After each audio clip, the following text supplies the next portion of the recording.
Hej alle sammen, og hjertelig velkommen til min nye video. Dejligt at I ser med.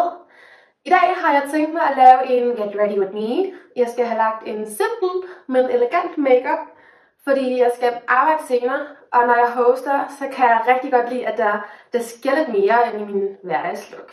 Så jeg skal lige have det her af en gang. Det gør, at min hud bliver dejligt fugtig. I forgårs har jeg været inde og se Der zerbrochene Krug fra Heinrich von Kleist i Deutsche Theater. Der zerbrochene Krug vil på dansk nok være den sønderknuste krukke. Og Heinrich von Kleist, han er en kendt tysk dramatiker fra overgangen af det 19. århundrede. Og til dem, som har set nogle af mine tidligere videoer, så er han forfatter til Die Marquise von O. Og i den video snakkede jeg vist meget om det implicite i de her meget ominøse og berømte udeladelsesprikker. Men Der zerbrochene Krug spiller i den fiktive landsby Huizum i Holland, hvor dommer Adam skal, altså det er en retssag, vi ser, og dommeren Adam skal opklare, hvem der har ødelagt Marthas krukke i den forrige nat. Og ham dommeren Adam, han bliver faktisk spillet af Ulrich Mattes. Og det kan være, I kender ham fra filmen Der Untergang, hvor han spiller Goebbels. Vildt god film, jeg kan stærkt anbefale den. Men ja, altså i begyndelsen af stykket, så beskylder Martha hendes datters kæreste Ruprecht for at have ødelagt krukken. Og Ruprecht han sværger på, at han er uskyldig. Og så fortæller han også, at han har set en anden mand være inde hos Eve. Eve, det er Marthas datter. Så Ruprecht han har set en anden mand være inde hos Eve. Og han er ret sur på hende, for de to er også forlovet. Og Eve, forresten, hun begynder med at sige ingenting. Altså hun nægter at fortælle. Og så er det den virkelig kaotisk faktisk i den retssag.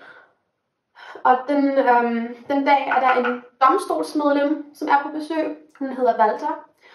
Og hun er meget involveret i retssagen, eller det bliver hun, fordi hun skal supervisere Adam. Og hun gennemskuer ret hurtigt dommeren og hans dobbeltspil. Fordi det viser sig faktisk i slutningen af stykket, at det er dommer Adam, som har været inde hos Eve den forrige nat. Og da han prøvede på at afpresse hende til seksuelle handlinger, gik krukken så også i stykker. Så det er Anna Lenk, som er instruktør. Og hun er generelt ret kendt for hendes nyfortolkninger af gamle klassikere. Og jeg har været meget imponeret af hende, og de meget præcise valg, hun har taget i Der zerbrochene Krug. Scenografien er meget minimalistisk og fyldt med referencer. I baggrunden er der et kæmpe maleri, og så står der en række stole foran, og så helt yderst har vi så sådan en lys ramme. Og det store maleri, Lenk har valgt at bruge, er et stilleben, ja, malet af Jan Davidson de Hem, og jeg håber, jeg har udtalt det navn rigtigt. Men de Hem er en hollandsk maler fra det 17. århundrede. Og det stilleben, der er sådan papegøje på, og rigtig mange eksotiske frugter, og sådan andet overdådig grej.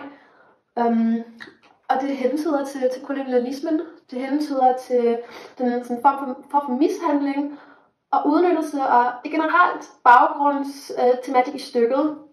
Den her krukke, som er blevet ødelagt, som Martha ejer, det er faktisk et bytte fra Namibia, som har været koloniseret af Tyskland og Holland. Ja. Skuespillerne er alle sammen klædt på i orange. Og det er sådan en lille præg til det hollandske kongehus Orania. Orange, det er sådan en lille landsby, hvor det kommer fra.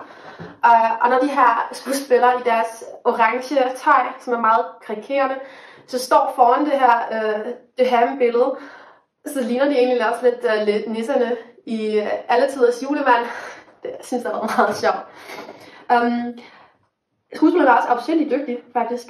De spiller udelukkende inden for stillebens rammer, sådan på sådan et plateau, hvor stolene står på, som er mellem billedet i baggrund og lysrammen. Og det gør også, at forestillingen optisk bliver meget, meget flat, og lidt ala sådan tableau vivant. Og jeg synes, at den manglende dybde begrænser mulighederne for store bevægelser, så alt bliver meget koncentreret. Og sådan et hvert lille manøvre bliver i øjenfaldende. Og jeg fik association til et museumsbesøg, gennem det her stilleben, som ligesom godt kunne hænge på en væg. Og også, at rammen på intet tidspunkt bliver brudt af skuespillerne. Altså sådan alt foregår inden for det. Det forstærker også en bevidsthed om klassikernes tekstualitet på en eller anden måde.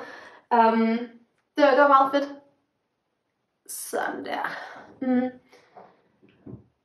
Nu lyder det egentlig meget, altså sådan, alt det jeg har fortalt om det her scenebillede og så videre, det lyder jo alle sammen meget sådan noget basic.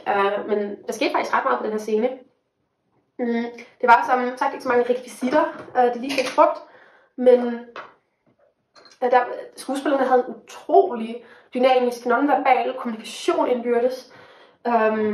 Og der blev gestikuleret rigtig, rigtig meget. Og man kunne gennem deres kropssprog virkelig også tyde karakterernes relationer til hinanden. Og jeg synes, det var vildt, hvor mange emotioner, der blev udtrykt ved mimik. En af mine yndlingsscener er faktisk, hvor moren Martha og datteren Eve side ved siden af hinanden. De har lige været op og skændes. Og så sætter deres brille på plads i sådan den samme bevægelse og skubber det op. Og det er så simpelt en gestus, og indfanger virkelig smukt, hvor meget man ubevidst efterligner sine forældre i virkeligheden. Det kunne jeg virkelig godt huske. Jeg synes, det var meget nice. Jeg tror også, at kropssprogen og mimikken bliver så tidligt, fordi altså sådan, gennem det billede, som er i midten, bliver scenen reduceret i den størrelse, og dermed kan man også se alle de her detaljer. Ja, I kan nok fornemme, at jeg er meget begejstret. Det har været så underholdende, og altså det scenebillede. Wow. Jeg har også virkelig været betaget af de her sceneskift. Link har valgt at bruge blackouts og noget trommemusik. Og det var hver gang de kom, jeg stivnede. Det var lidt som at spille frys. Apropos frys og børneleje. Der var nogle forældre, som havde valgt at tage deres 4-årige barn med ind i forestillingen, som skreg lidt. Og jeg vil faktisk bare gerne høre jeres mening, altså sådan udover, at jeg virkelig ikke forstår, at altså sådan, hvad sådan et 4-årigt barn skal altså sådan få ud af sådan en forestilling. Altså seriøst, hvad tænker de her forældre, at det bliver det nye kulturminister eller hvad? Altså hvad synes I? Er det okay at tage sit barn ud, når det skriger i en forestilling? Eller er det et no-go for jer? Skriv gerne jeres mening i kommentaren, og så glæder jeg mig til at tage den op med jer igen. Yes. Men altså, jeg synes, altså generelt når jeg ser genopførelsen af klassikere, er jeg altid sådan meget spændt på, om det kun er en hyldest til den mandsdominerede kanon, eller om instruktøren også ligesom får mig at fremhæve noget aktualitet. Og jeg synes, at Link virkelig har gjort et godt stykke arbejde her. Så nævnt i tale sætter hun kolonialismen, men generelt ligger vægten i stykket også på emancipation og også med misbrug. Og jeg elsker med hvilken selvfølge Link skifter karakterens køn. Altså det her domstol mellem Walter, som jeg har snakket om, der superviserer Adam, er i Kleist original selvfølgelig en mand, og her bliver hun spillet af Lorena Hatchin. Og jeg kan rigtig godt lide, at der endelig sker sådan kønsskift i generation og altså også en generationsskifte i de ledende positioner. Det er selvfølgelig ikke noget nyt, at det bliver gjort, men jeg fik altså lidt sommerfugl i maven, da den her højgravide unge kvinde, som ligesom spiller det her domstolsmedlem, Walter, sætter den her gamle, lumske dommer Adam på plads. Smukt. Og jeg tror, jeg er så vild med det, for på samme tid, så formår Link at afbillede samfundets kompleksitet. Og det er ikke blot sådan en klassisk generations, køns og sådan landsby dikotomi, men den her moderne, hippe domstolsmedlem Walter, som kommer fra storbyen, hun er faktisk ikke mere feministisk end Eve fra den her lille landsby. Og det er bare sådan dejlige, gråtonede nuancer, som jeg er rigtig glad for, at Link kommer med, frem for sådan et sort-hvidt billede. Men centralt i stykket er også seksuel og statslig magt og magtmisbrug. Og i begge tilfælde bliver det præsenteret af Dom og Adam. Og jeg synes, det er virkelig fedt en måde, Eve sprænger hendes offerrolle på. For da hun begynder at italesætte og åbenbare det, der skete for hende. Så jo længere hun kommer frem i sin fortælling, jo stærkere bliver hun. Og altså, gennem hele hendes monolog, hun vokser og vokser, og befrier sig fra den undertrykkelse, og tager magten tilbage over situationen. Sådan en virkelig herlig feministisk komedie. Så jeg synes, det har været rigtig underholdende at se Det Zerbrochene Krug. Det er ikke fordi, stykket kommer frem med noget banebrydende nyt, men det er altså et alle tiders gennemført arbejde, og Anna Link, hun følger virkelig op på aktuelle problemstillinger. Så hvis I tager til Berlin, så kan jeg altså helt klart anbefale jer at se stykket. Så er der engelske undertitel på, så sprogbarriere, det er altså ikke en undskyldning. Så skal vi lige have den sidste mascara på. Sådan der. Nu det eneste, der mangler, det er den her. Jeg kan faktisk rigtig godt lide at bruge What the Fake. Der er noget chili i. Og så kan jeg, det chili, det gør så, at de her, sådan læberne bliver utrolig juicy og fyldige. Og det kan jeg virkelig godt lide. Sådan der. Så, jeg tror, jeg er færdig med at have lagt mit make-up, og jeg synes egentlig, jeg er meget tilfreds. Nu glæder jeg mig til at komme på arbejde for en gang skyld. Jeg håber, I nåede at se med. Jeg synes i hvert fald, det som altid har været en kæmpe fornøjelse.